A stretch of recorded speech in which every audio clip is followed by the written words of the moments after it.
खरं सांगा, तुम्हालाही कधी कधी हा प्रश्न पडतो ना, ज्याने कोणाचं कधी वाईट केलं नाही त्याच्याच आयुष्यात सगळं वाईट का घडतं? जो रोज देवाचं नाव घेतो त्याच्याच घरात आजारपण का येतं? आणि जो दुसऱ्याला लुबाडतो, खोटं बोलतो, तोच गाडीत का फिरतो?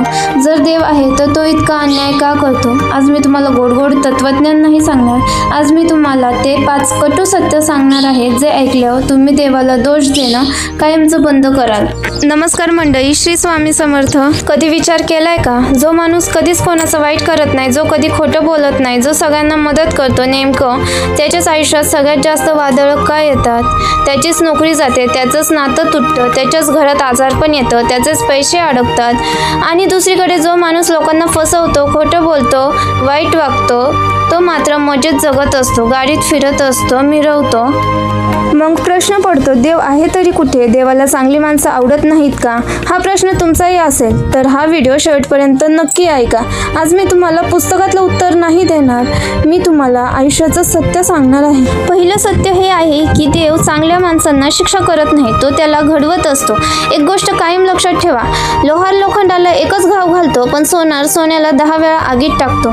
त्याला वितळवतो, घासतो, ठोकतो, कारण लोखंडाचा खिळा बनतो, पण सोन्याचा हार बनतो. देवाने वाईट माणसांना सोडून दिलेलं असतं, कारण त्याच्याकडून काहीच अपेक्षा नसते, पण तुमच्याकडून अपेक्षा आहे.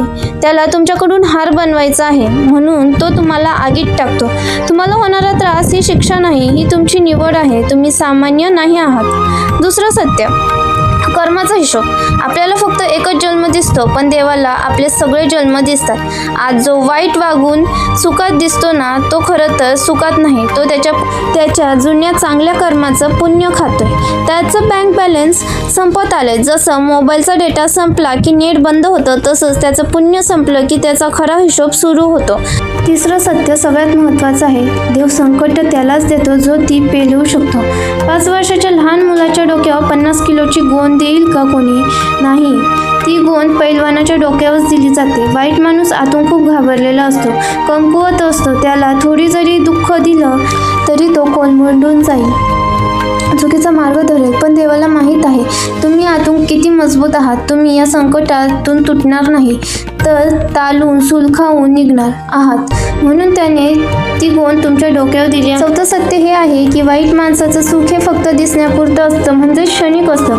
आपल्याला वाटतं तो खूप सुखात आहे, पण एकदा त्याच्या मनात डोकावून बघा, त्यांना रात्री शांत झोप लागत नाही, कारण त्यांच्या आयुष्यात अशी एकतरी व्यक्ती असते का जी स्वार्थाशिवाय त्यांच्या सोबत आहे. त्यांच्या मनात सतत एकच भीती असते की माझं खोटं कधी पकडलं जाईल.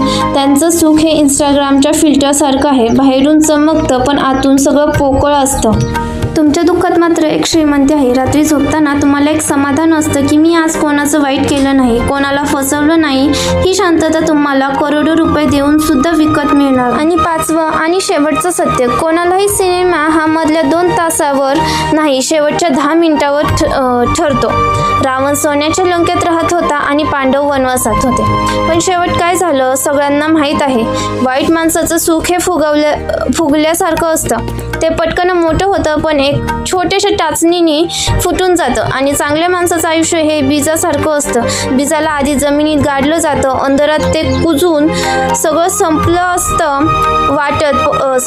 असं वाटत असतं, पण त्यातून एके दिवशी मोठा वटवृक्ष तयार होतो, ज्याची सावली हजारो लोकांना मिळते. म्हणून जर तुमच्या आयुष्यात संकटे असतील तर स्वतःला दोष देऊ नका आणि देवाला अजिबात नाही.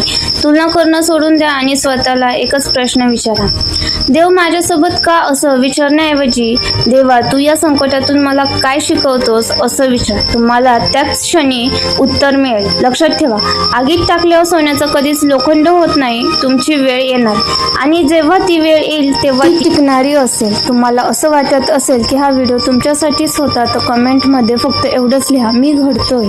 आणि व्हिडिओ आवडला असेल तर व्हिडिओला लाईक, चॅनलला सबस्क्राईब करा आणि हा व्हिडिओ जास्तीत जास्त शेअर करा. धन्यवाद. श्री स्वामी समर्थ. आणि तुम्हाला अजून कोणत्या विषयावरती व्हिडिओ हवा असेल तर आम्हाला कमेंट करून नक्की सांगा आणि व्हिडिओ कसा वाटला हे सांगायला विसरू नका.